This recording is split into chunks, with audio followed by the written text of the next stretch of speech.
Je voulais à l'origine vous présenter une analyse de la vidéo des revendications de Larossi Abala, terroriste djihadiste qui a tué un couple de policiers à Magnanville. J'avais réalisé un montage d'analyse entrecoupé et justifié par la vidéo des propos directs du terroriste, qui nous explique lui-même qui il est et quelles sont ses motivations. J'ai finalement décidé de ne conserver que la seule vidéo de ma propre analyse, en retirant les séquences, pourtant très instructives, dans lesquelles Larossi Abala nous donne sa vision personnelle de l'islam, son prétexte pour agir, au nom d'Allah et du prophète Mohammed, selon lui, n'en déplaise à ceux qui voudraient en faire un énième individu, déséquilibré ou victime du racisme, qui aurait agi sans réfléchir. Merci de votre compréhension. Bonsoir tout le monde, nous sommes le mardi 14 juin, il est 23h14 à ma montre, et après avoir attentivement visionné et étudié plusieurs fois la vidéo du terroriste islamiste qui a tué ce couple de policiers de Magnanville, j'ai décidé de faire une vidéo dans laquelle je vais analyser quelques-unes de ses principales citations très éloquentes en vue de tenter de vous faire évaluer pas seulement la menace que ce genre d'individu peut représenter en France, mais surtout les raisons de douter d'un possible remède, voilà, capable de sortir la plupart de ces individus ultra radicalisés de leur état. Alors la majorité comment dire, des musulmans disposés à devenir des djihadistes, voilà, qui le veulent et qui veulent s'accomplir là-dedans, et qui finiront sans doute par réaliser des attentats, des meurtres au nom du djihad, si vous voulez, ils ne sortiront pas de la matrice dans laquelle ils se trouvent facilement. Voilà, sachez-le. À l'origine, je vais faire une vidéo ce soir sur une partie du chapitre 4 de mon livre. Mon but était de vous illustrer des faux semblants de réponses islamiques sur des sujets sensibles et polémiques, voilà, à partir d'argumentaires que je tire de mon livre.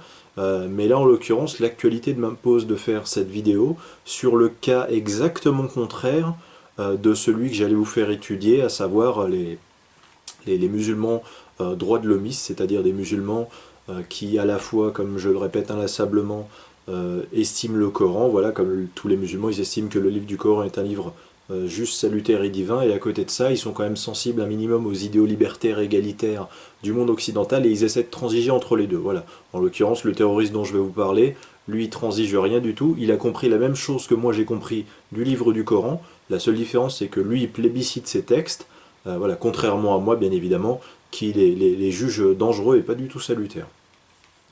Donc voilà, je vais faire cette vidéo non pas pour polémiquer, mais au nom du droit à l'information, voilà, dont doivent pouvoir bénéficier mes concitoyens français. Moi j'en ai marre que ce soit toujours les mêmes gauchistes et islamistes déguisés en agneaux qui passent toujours à la télé après chaque attentat islamiste en France pour expliquer que voilà, c'est pas ça l'islam, que le djihadiste en question il n'était pas musulman. Bah si, je suis désolé, mais lui il était musulman. Il nous a laissé une vidéo très claire dans laquelle il s'exprime, il est éveillé, lucide, à jeun. Voilà, il se pensait musulman, il était parfaitement conscient, il savait pertinemment ce qu'il faisait. Moi je dis écoutons attentivement ce djihadiste voilà, qui viennent commettre un attentat sur notre sol. Il a des choses très instructives à nous enseigner à nous les Français. La vidéo, donc, elle dure environ 11 minutes, voilà cette vidéo que j'ai analysée sur YouTube. Première chose qui m'a interpellé durant toute la vidéo, là aussi voilà, ce terroriste, en fait il s'exprime plutôt calmement, sereinement disons.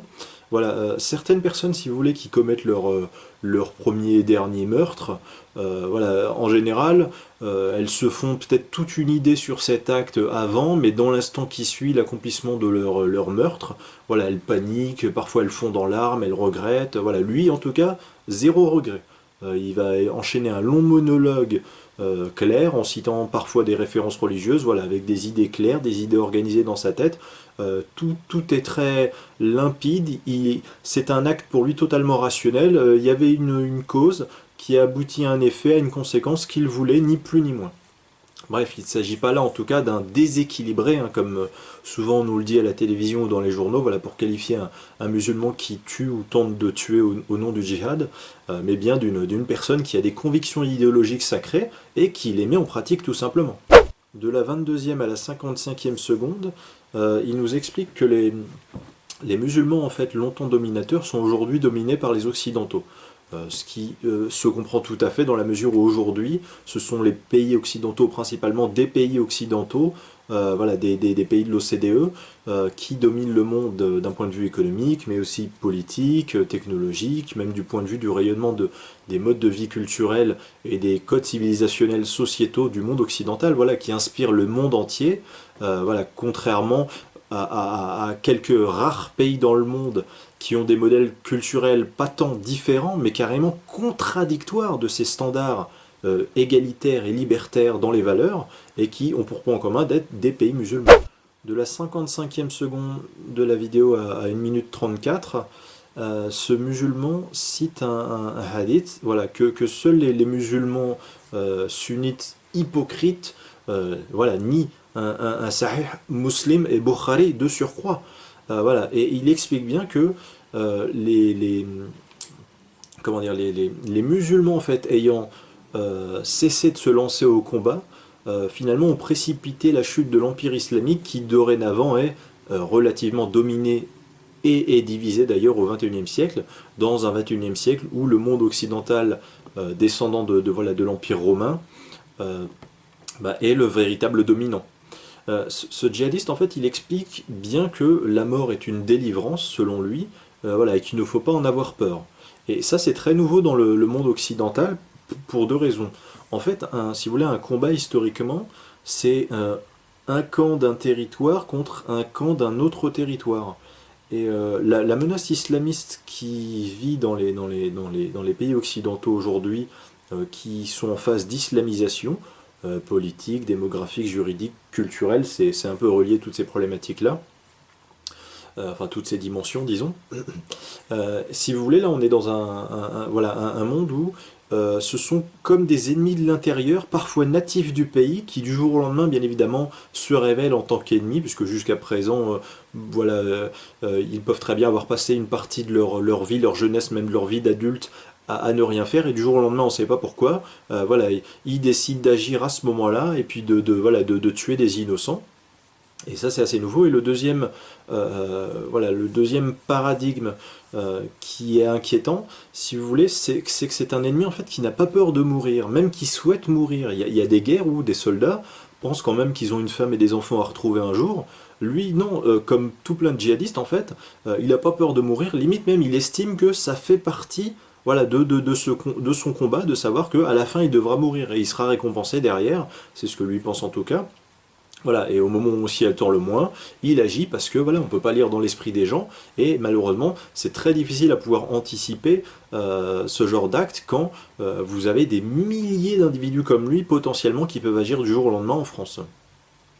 Donc cet ennemi, en fait, il peut avoir un boulot, une femme et des enfants, ce qui ne semble pas toujours éveiller les soupçons de leurs voisins, voilà, et parce que la majorité des Français connaissent ce standard culturel économico-social classique, mais du jour au lendemain, voilà, il a décidé seul, ou en tout cas sur les ordres d'une hiérarchie qui lui a donné des ordres selon lui depuis l'État islamique, voilà, le khalifa auquel il appartient, il a décidé effectivement que c'était le moment d'agir, et alors il agit. Donc contrairement à ce que beaucoup vous raconteront, en fait les musulmans radicalisés sont souvent ceux qui connaissent le mieux les textes sacrés du Coran et de la Sunna. Et pas ceux qui les ignorent, comme voilà, bien des gens vous le diront. Et en fait, Larossi, il dit donc s'adresser aux musulmans de France, pas aux musulmans français ou aux Français de confession musulmane, hein, bien aux musulmans de France. Comme si la France c'était un hôtel provisoire, comme si c'était une province de la terre d'Allah, voilà, qui avait vocation à être conquise. Voilà, ou comme si tout simplement son islamité c'était sa nationalité, voilà, celle du khalifa encore une fois. Donc il demande, ces mots, il dit attaquez ces mécréants par vos moyens, et puis il avait dit faites trembler la France et puis voilà, les âmes des Français. Donc là le message est clair en fait. Si vous voulez, il a une vision binaire des choses. Pour lui, il y a les musulmans dans son camp, voilà, qui pensent comme lui, voilà, qui agissent selon ce qu'il estime être des actions vertueuses de son point de vue, et puis voilà, dissocié de son camp pour une histoire de croyance, voilà, pour une histoire de conviction. Vous avez les mécréants, ce qui qualifie être les mécréants qui devaient être attaqués. C'est ce qu'il souhaite. Lui, il souhaite le chaos, il souhaite cette guerre pour la suprématie de la religion islamique. Voilà, C'est comme ça que lui voit les choses. Tout ce qu'il dit est malheureusement en total accord avec la réalité des textes coraniques et aussi de textes de la Sunna en plus. Voilà, des textes coraniques qui ne peuvent que créer des djihadistes selon moi, s'ils sont bien compris de façon littérale, voilà, et exécutés comme tels. En commentaire sous cette vidéo que je suis en train de faire, en fait, je vais vous mettre ça m'y fait penser, je vais vous mettre une vidéo que j'ai réalisée dans ma chaîne YouTube, qui est selon moi la plus éloquente, voilà, en vue de pouvoir démontrer au plus grand nombre que le djihadiste qui considère que les mécréants sont un ennemi criminalisé et à combattre, eh bien ce djihadiste, il suit bien plus les ordres, les lois juridiques et l'esprit des textes du Coran que le musulman pacifiste qui prétend croire en la liberté de croyance et en l'égalité homme-femme, voilà, et qui prétend que voilà, la paix interreligieuse et puis l'égalité homme-femme, ce serait des droits et libertés vertueux et constructifs. Voilà, moi je sais que c'est un peu choquant ce que je dis, mais en tout cas, voilà, je le pense et je suis capable de le démontrer et d'assumer ça en sachant le prouver. De 2 minutes 56 à 3 minutes 11 dans l'extrait de la vidéo là que je viens de voir, en fait, il dit donc il suffit de t'élancer, je sais plus comment il dit ça, de mourir, voilà, et puis te voilà au paradis avec ton prophète. Donc là, c'est très clair, en fait, ça se passe d'analyse si vous voulez. En gros, il pense que la mort est souhaitable, que la mort est nécessaire, et qu'elle fait partie de ce devoir religieux divin qu'est le combat contre l'ennemi mécréant.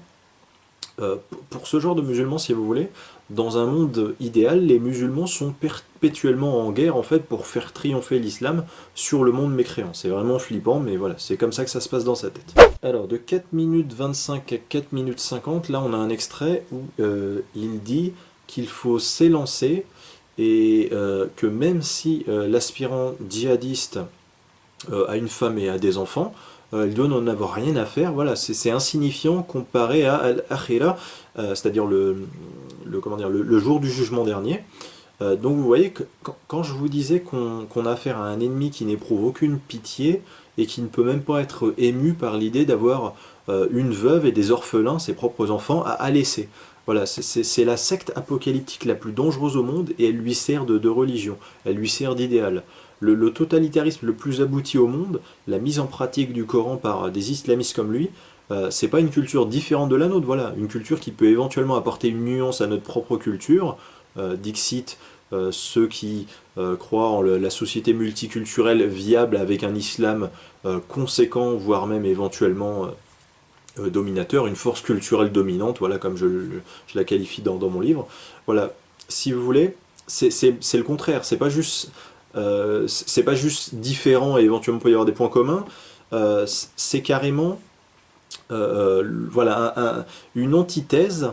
Ça s'oppose à nos valeurs, ça s'oppose à nos idéaux, et ça peut que créer nécessairement un choc. Voilà, lui, en fait, il veut donner un sens à sa vie par la mort, ce qui est totalement une antithèse. Tandis que nous voulons vivre tout simplement, nous voulons profiter de la vie, la prolonger, la préserver, voilà. Et des gens comme lui, en fait, malheureusement, pullulent en France. Il y en a de plus en plus, je le crains, venus par immigration légale ou illégale, parce qu'il faut être réaliste. Voilà, le djihadisme, c'est pas venu par les chrétiens voilà, qui sont des Français de souche depuis je ne sais combien de siècles, ou juifs ou bouddhistes en France. Le djihadisme, tous les djihadistes ont pour point commun de penser que il n'y a de Dieu qu'Allah et que Mohammed est son prophète. À un moment donné, il faut appeler les choses par leur nom. Donc je vous disais que il y en a de plus en plus qui sont venus par l'immigration légale ou illégale, mais aussi depuis le temps maintenant, tout simplement, nés ici en France parmi nous. Voilà, et malheureusement, l'école et la loi ne peuvent pas toujours réussir à être voilà, un contrepoids culturel efficace pour relativiser, voire même réussir à contrebalancer l'éducation de ces gens-là par des parents ou des imams islamistes. Entre 5 minutes 30 et 5 minutes 46 donc, il appelle à tuer les policiers, les surveillants pénitentiaires, les journalistes, voilà, il va citer des noms en plus un petit peu plus loin. Voilà, il va d'ailleurs dire de les suivre jusqu'à chez eux et de les tuer. de 6 minutes 19 à 6 minutes 46, il demande, voilà, en insistant, il le dit calmement, hein, mais il est déterminé, il dit, voilà, tuez-les, tuez-les, tuez-les, attendez-les devant leur demeure. Voilà, il ajoute même à la liste les députés et les maires des villes, voilà, de ces musulmans qu'il incite voilà, à commettre ces meurtres. Et il ajoute d'ailleurs, c'est super simple, voilà, c'était ces mots, il suffit de les attendre devant leurs locaux. Et vous voyez, les maires en fait en France, ils ont presque tous normalement des permanences. Imaginez, je sais pas, un musulman djihadiste, voilà, qui se rase bien, qui se fait passer pour Monsieur Tout le Monde. Ça peut même être un converti, et voilà, ça peut être un blond, un rouquin, qui vient avec sa petite croix autour du cou, une croix, voilà, qui bien évidemment ne représente pas sa religion. Et puis il peut rencontrer, je sais pas, un député ou un maire, voilà, dans sa permanence. Et puis tout simplement, il peut le tuer. Et voilà, ce serait terrible, mais si ça arrivait en plus, par mesure de précaution, alors j'imagine qu'en France, il y aurait beaucoup moins de permanence. Et vous voyez, en fait, il suffit qu'un seul monstre commette ce genre d'attentat, si vous voulez, pour qu'un pays puisse vivre une espèce de paralysie de retard, même démocratique, parce que par principe de précaution, l'écoute dans la démocratie directe que sont les permanences des maires ou des députés, ça peut s'arrêter potentiellement ou être fortement ralenti. Vous voyez, enfin, il suffit d'une dizaine de djihadistes, par exemple, qui ont agi comme lors des attentats du 13 novembre dernier, et vous avez vu comment ça a freiné notre pays, comment ça a créé une psychose générale, c'était le sujet numéro un dont tout le monde parlait, toute génération confondue, ça a bouleversé les habitudes et l'ordre pendant des jours, des semaines. Alors imaginez demain une centaine d'individus comme lui, voilà, qui agit comme cela. Alors je précise que plus loin dans l'extrait vidéo que j'ai vu, mais je vais couper juste avant, en fait, ici deux noms de rappeurs. Euh, et en fait, il va demander à ce que un ait une balle entre les deux yeux et à ce que l'autre soit tué lors d'un concert.